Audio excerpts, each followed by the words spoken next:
Hello again, friends and loyal Wolfpack members, Chaos Wolf here, and welcome back to Into the Black. The series we go and explore the universe of Elite Dangerous, taking in the sights and seeing what the universe has in store for us. Right now we are in the Trifid Nebula and we're heading over to another system just to go and see what it's going to look like, because different parts of the nebula are going to look different. Now, right now, we're going to go and scan the main star whilst we go and see what's in the system. Now, there are actually very few systems inside of this nebula, at least in relation to other nebulas, or nebulae, because this isn't exactly one of the largest. There's about 30 to 40 nebula systems inside here. We're going to have a look at a bunch of different ones. We're going to have a look at this one next. So we will plot the route to there next. But we're going to go and have a quick look just to see how this looks away from the main star. Because we know, flying to the star itself, well, flying next to the star itself, it's a lot of light pollution. As we can see already, just moving away, there is some purple coloration to the space behind us. And that is the nebula itself. And here we go, the further away we get, the more and more vivid it's becoming. And there we go, the further we get away, the more and more vivid it becomes. So just look at that. Now, unfortunately, there isn't really much to go and have a close look at in this system, because all these worlds look like rocky, dead worlds. Also looks like we're kind of on the edge of the nebula itself. I mean, let's flip around. No, we aren't. We actually are still inside it, but we are close to one of the dark patches of this nebula. And there we go. Much different coloration right there. A little bit more kind of orangey peachy colour. So let's move over to the next system. Hopefully we'll find something interesting. Now, after this, we are actually going to go and move on to another nebula. We're going to go and move over to... I'm trying to remember what it's called now. I think it was the Orion Nebula. I'm not sure. It's been so long since I went over there, I can't remember what the name of the nebula was. We've been to the Triffid, we've been to the Lagoon.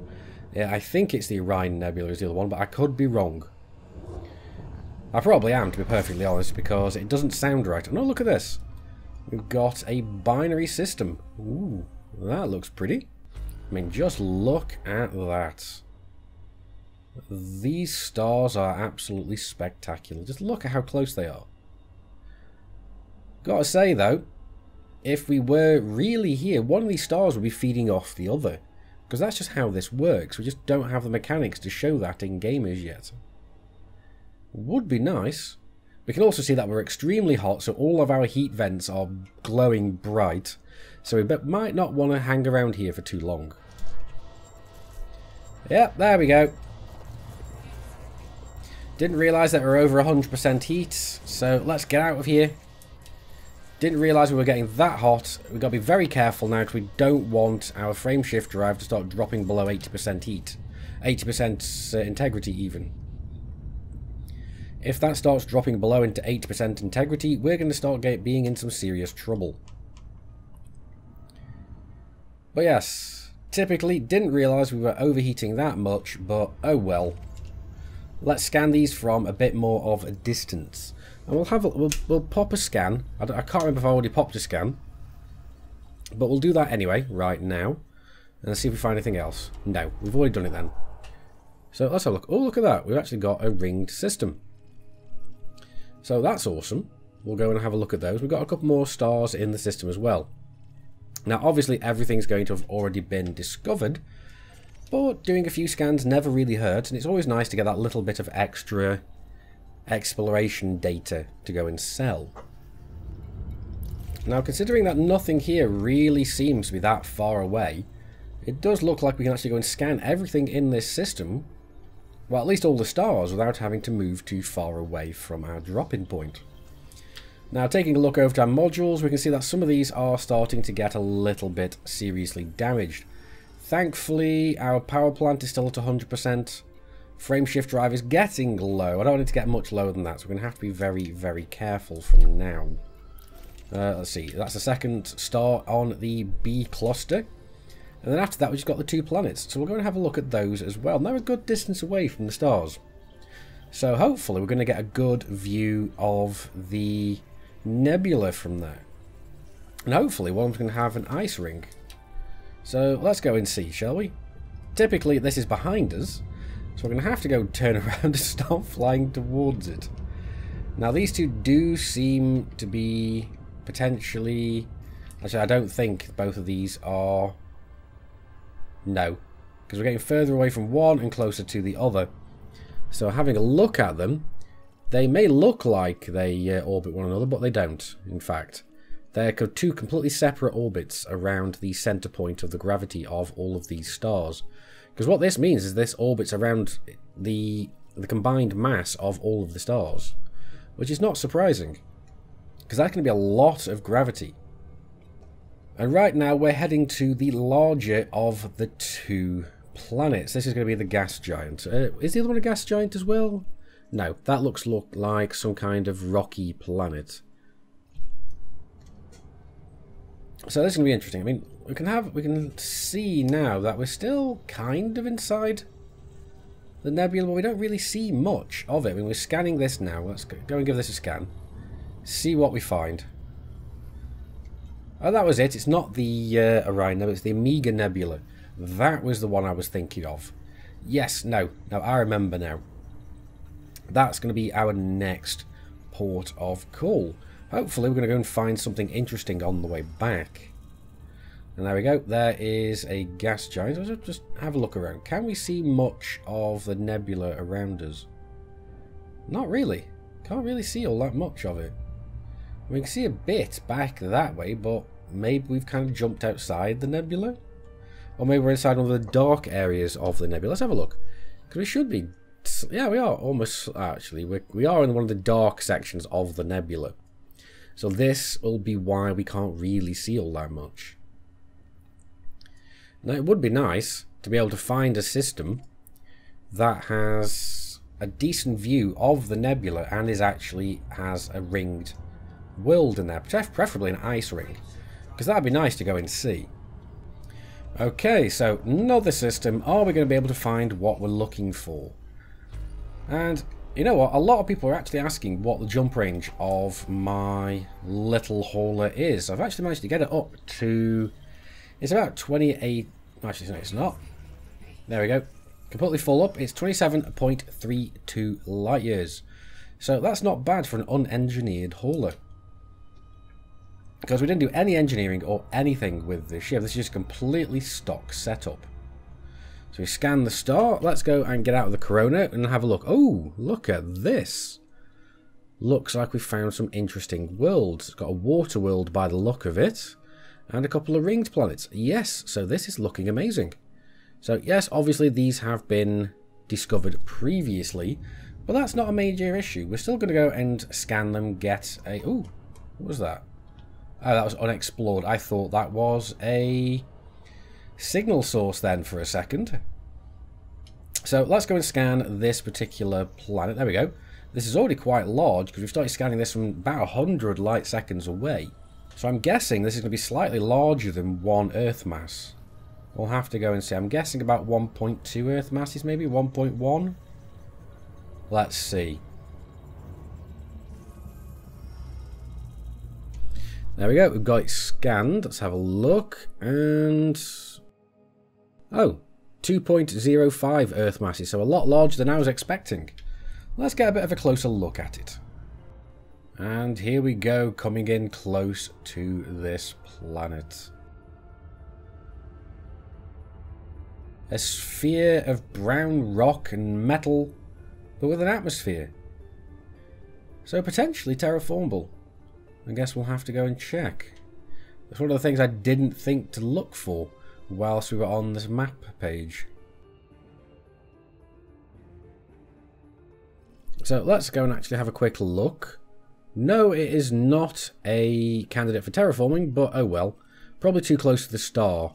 So let's go and scan the other stars, the other planets in this system.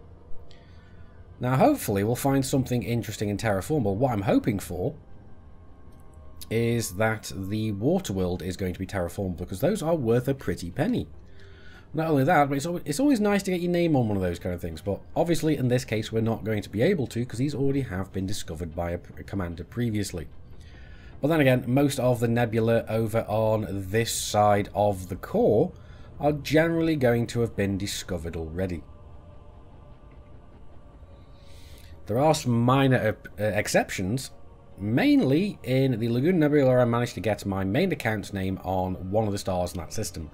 Admittedly, it was a brown dwarf and worth very little, but hey, every little helps. And this one is going to be larger than it appears as well, especially since we now seem to be stuck in the gravity well. And I was in the blue sweet spot. So let's see if we can get this scan before we fly past. Yep, we got it. Oh, there we go. Pull up last minute. Turn ourselves around and let's get a bit of a closer look at said planet. Oh look, there we go. We're also starting to see some really nice coloration from the nebula itself. We're very close. We're going to get to see this in almost an eclipse. On the night side of the planet. Just look at that. That is still a very, very appealing looking planet, although I really doubt it's going to be anything of much interest. Having a look at the system map, we can have a look at as to its size. It is again 2.5 Earth masses, so actually it's larger than the previous one.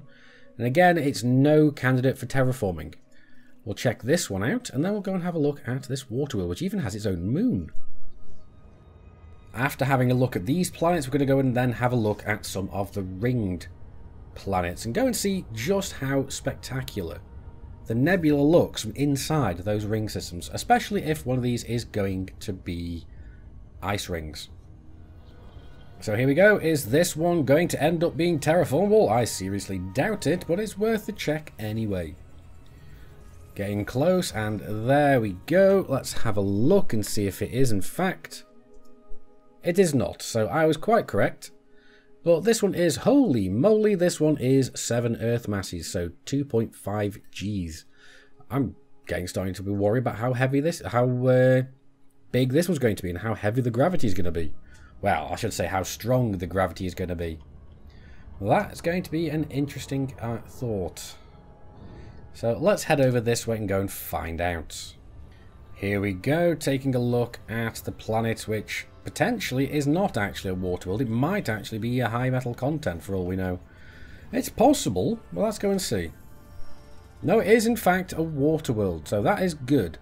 That is good to know. So let's go and scan its moon as well whilst we're here and whilst we're checking whether the planet itself is actually terraformable. No, it isn't, although it does have pristine reserves on there, so that's interesting. Active water-based chemistry and carbon water-based life. Yeah, not bad at all. So it's basically a great place to go fishing. So it's also got 33.8% metal. So not a bad little planet as is. Coming in to take a look, we can see the moon actually over on the left-hand side as we come in to have a look at the main planet on the right. Let's spin around to get a good little view of this little planet and against that amazing oily backdrop. Just look at that. A rare jewel out in the depths of space.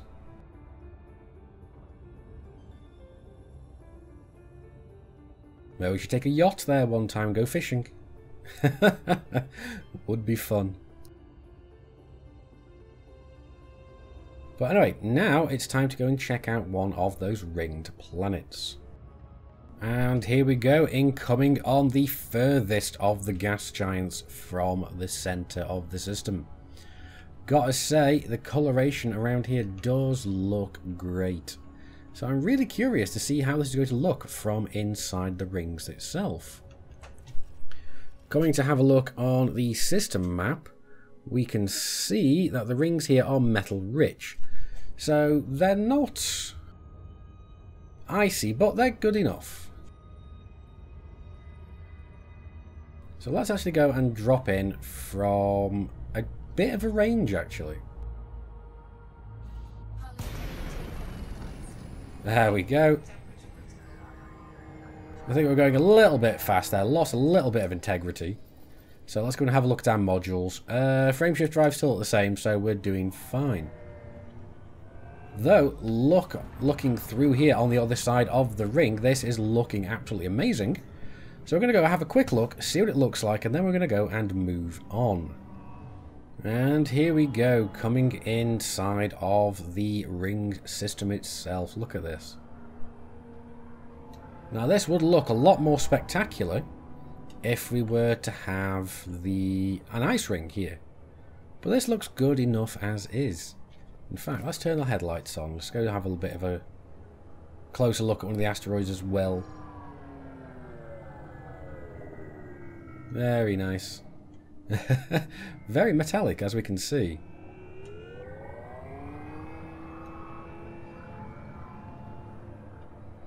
So yeah, very, very nice ring here.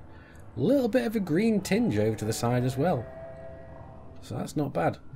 Anyway, let's move on.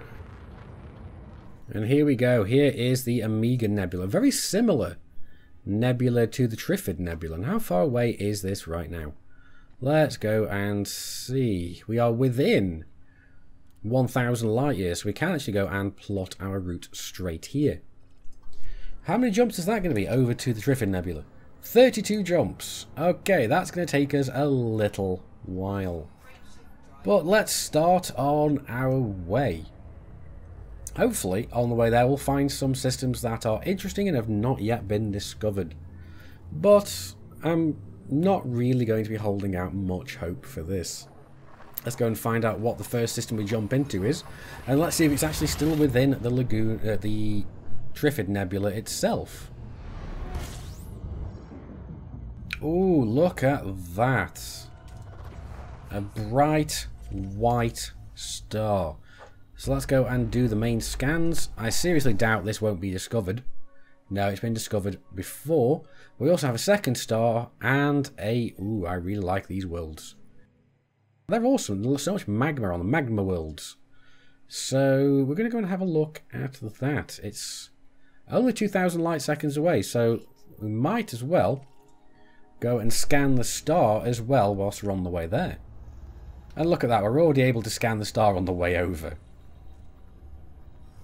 There we go, that's an M-class dwarf, so we can also go and scan from that one, scoop from that one even. But let's go and target the little planet that we're going to go and have a look at, because I really, really like these magma worlds. And there she is, we're coming in to have a look. A black onyx speck in the deep of space. Let's try not to go too quick while we're coming in to have a look. And just look at the red spots showing up now. And just look at that. Not the most spectacular one of these I've seen. I've seen one of these that's mostly been magma.